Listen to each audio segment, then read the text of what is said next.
Oh my goodness, I am so excited. We love homemade bread. I love homemade bread. I really like making bread, but I don't always have time that it takes to spend to make some really good bread. I am so excited to share with you something brand new that Pampered Chef has to offer, and that is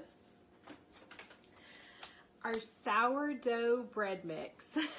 Yes, this is sourdough bread that doesn't need the traditional sourdough starter.